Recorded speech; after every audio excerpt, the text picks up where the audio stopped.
Just after midnight on October 31st, 1966, in Kinloss Barracks, located in the north of Scotland, something the military had unearthed years back suddenly came to life. That night, darkness brought forth malevolence towards the nearby town of Forres. The events of that night were shrouded in secrecy for many years. Virgil Adamson, one of the few who survived the ordeal, recounted his experience years later. His narrative was later transcribed from the original document to modern American English, with some of the original text altered. From a young age, the night preceding Halloween was always filled with a chilling tale by my mother. She never allowed me to dress up or participate in trick-or-treating. I always assumed it was due to her concerns about me going out late that night or simply her dislike of Halloween. On October 31st, 1966, I discovered the reason behind my mother's cautionary tales and the protection she was trying to shield me from. It was my 40th birthday, and instead of treating myself, I had purchased treats for the children in case any came to my doorstep. As darkness fell, several children knocked on my door. While they were coming, I settled back onto the couch with a book. Soon, I drifted off to sleep. It wasn't long before I was awakened by another knock on the door. The sound of the book hitting the floor jolted me awake. Living alone at the time, it was my responsibility to answer the door. As I rose from the couch, I called out, "Be right here, don't move." I made my way to the door, picked up the bowl filled with treats, and opened it, expecting to see the children, but they were nowhere to be found. I looked around the street, but saw no one. The absence of activity made me think it was just kids playing a Halloween prank on me, which led to a faint chuckle. I closed the door and checked the time, surprised to see it was already 11 o'clock. I had been asleep for quite some time, I realized. I returned to the couch to read a bit more before retiring to bed, only to be jolted awake by a faint scream that was quickly followed by the sound of something breaking in my backyard. I switched on the outside light, took a deep breath, and reached out to touch the knob. As I slowly turned the door open, I was taken aback by what I saw.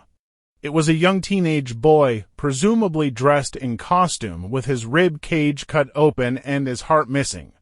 I quickly realized this from my experience as a coroner. I shut the door and locked it, then hurried to the phone to call the police, but then all the lights in my house went out.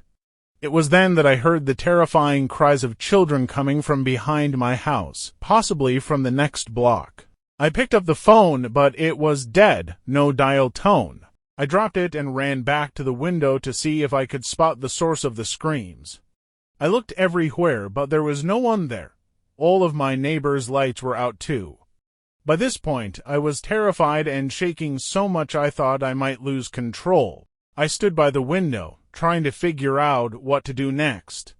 The police station was far away, and I didn't want to step outside, not even to get to my car. As I stood there, lost in thought, I suddenly heard what sounded like scratching at my front door. I quickly turned around, my heart racing. I looked up at the stairs leading to my bedroom and muttered to myself, "Run upstairs, damn it."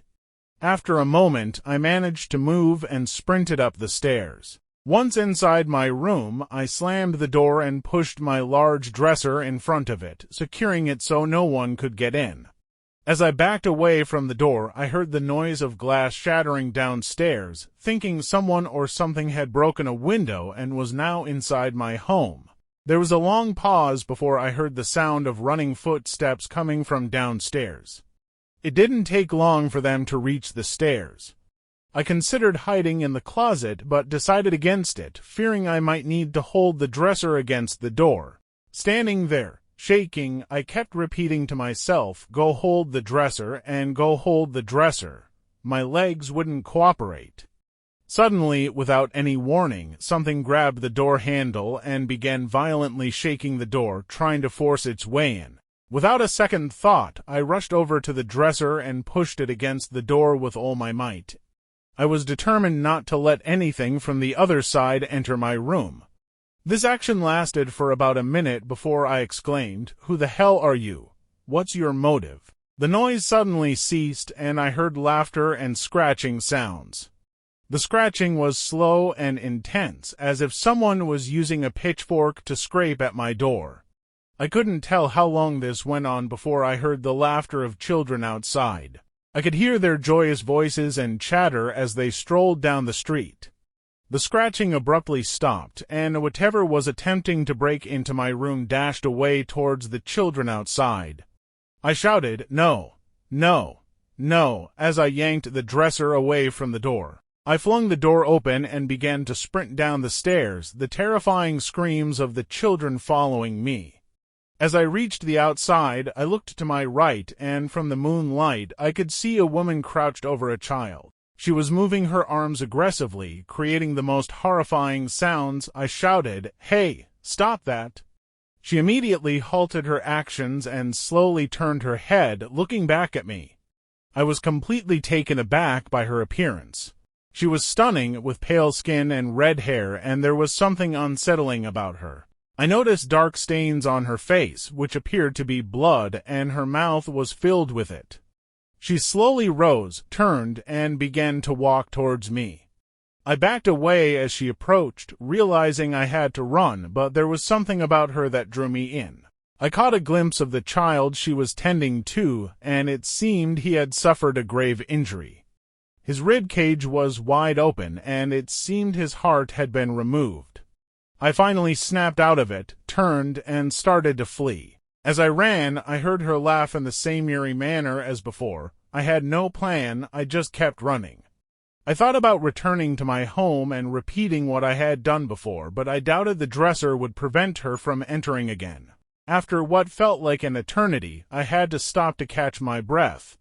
I collapsed, gasping for air, as running was not something I was used to. After regaining my breath, I continued to walk quickly down the road, always keeping an eye on my surroundings. As I emerged from the dense forest, the sight of Kinloss Barracks to my left took my breath away.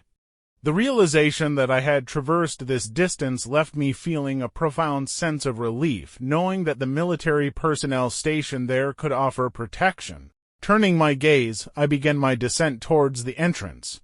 As I neared the gate, the absence of lights from the barracks and the gate's slight ajar position were anomalies. It was unusual, considering my previous encounters, where the gate was always closed and I was certain it shouldn't be open. Typically, there were guards stationed at the gate, verifying identities before granting access. However, they were nowhere to be found. With a gentle push, the gate swung open, and I ventured forward. A wave of fear washed over me, contemplating a retreat back to town. However, returning was not an option. The journey was short, and I approached the main building with caution. Approaching closely, I noticed one of the doors leading into the building was open. Peering inside, I caught a glimpse of what appeared to be blood on the door. Before entering, I peered inside, uttering, "Hello, is anyone there?" I stood in silence, awaiting a response, yet all I heard was the eerie silence. This was my first time inside the barracks, and the unfamiliarity of the situation left me uncertain of where to go. My initial plan was to seek assistance or contact someone who could arrange for help. Stepping inside, the silence was overwhelming. It was even more pronounced than I had anticipated. Given that there were usually around 50 men stationed here at all times, the silence was unsettling. A few dim lights flickered, courtesy of a backup generator, but visibility was limited in some areas, and from what I could gather, I found myself in the mess hall. There were 2 doors visible, and I stealthily made my way towards the one closest. As I approached, I initially struggled to open it, but with increased force, it finally yielded. Peering inside, I hoped to catch a glimpse of life. The room was dimly lit, with a few lights scattered about. As I looked around, the sight that greeted me was beyond my comprehension. The floor was littered with the bodies of men, their rib cages exposed, a stark contrast to the peaceful town I had left behind. At that moment, I heard a voice say, "Hello, is anyone there?" It sounded like it was a woman's voice coming from behind a door somewhere in the room. "Indeed, my name is Virgil, and I'm in trouble. There's a mysterious woman in town who's been killing people. It seems she was the first to arrive, judging by the bodies of these men and the way they were killed. I'm going to confront her, she said. Suddenly, I heard a door begin to creak as it opened. Looking over, I saw a door opening on the other side of the room, and out stepped a woman who looked like she was wearing military gear. Yes, you're right. She was the first to arrive. Her name is Clocta Ruith. We've had her body here for years. She used to be a powerful druidess and is the daughter of Mugruith, she said. I've heard of her, but she's been dead for centuries. I couldn't understand how she was still alive. I asked, I don't know. I'm a scientist, and my partner and I have been examining her body for the past few months. When we returned to the room where her body is kept last night, it was missing. It wasn't long after we heard the terrifying screams of men, she said. Are you the only one left? Yes, she had killed everyone but me. I faced her directly as she stood there, looking at me. She then turned and walked away. I couldn't figure out why she didn't kill me, I asked. This is just a theory, but it's mine. It's because I'm a woman. I can't be certain, though, because I'm the only woman here at the barracks. The old tales say that Clocta was raped on All Hallows Eve by the 3 sons of Simon Magus. She then gave birth to their unwanted triplets right before passing away. I believe she's come back to seek vengeance against men, she said. It's hard to believe, but after what I've witnessed tonight, I'm not sure what to believe. I know we need to call for help and bring them here as soon as possible, I said. Help is on the way. A group of 12 highly skilled female soldiers are coming. I managed to contact my superiors, and it took some convincing and explanation as to why I needed only female soldiers, she said. When did this all begin? Just after midnight, right after we arrived on All Hallows Eve. I must ask you to stay here until help arrives. If she's in town, as you mentioned, I'm skeptical she'll return here, she responded.